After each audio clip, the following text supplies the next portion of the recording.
আজকে তোমাদের একটা জিনিস শেয়ার করব বলে ভিডিওটা বানাচ্ছি। সেটা হচ্ছে এই বাস্কেটটার মধ্যে আমি ফাইটারের, দাঁড়ো এখানে বসো, ফাইটারের কিছু ক্যাথা রাখতাম, ঠিক আছে?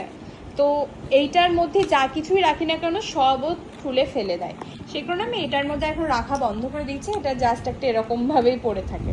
তো এইটা তো লক সিস্টেম, সবাই জানো, এটা এই ঝুড়ি সবার বাড়িতে একটা করে রয়েছে, আর বিশেষ করে বাচ্চাদের বাড়িতে তো এটা থাকেই। তো এইটা লক ও কীভাবে ওপেন করবে তোমরা শুধু দেখো। ওকে কিন্তু কেউ শেখায়নি যে একটা এখান থেকে লক করে দিলাম, এবার দেখো।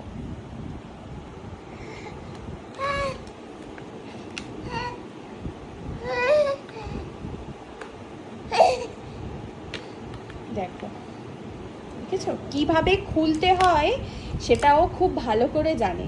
বাচ্চারা কি হয়, যারা বাচ্চা মেন্টালিটি, যে এদিক থেকে চেষ্টা করে ওদিক থেকে চেষ্টা করে কিন্তু খোলে না, একে কোনোভাবে বোকা বানানো যাচ্ছে না। যে আবার আমি সেমভাবে লাগিয়ে দিলাম, এবার দেখো খুলবে। খোলো এটা বাবা, খোলো। ওই যে আগেই ফার্স্টে ওইখানে হাত দেবে, তারপর ওইটাকে ওপেন করবে।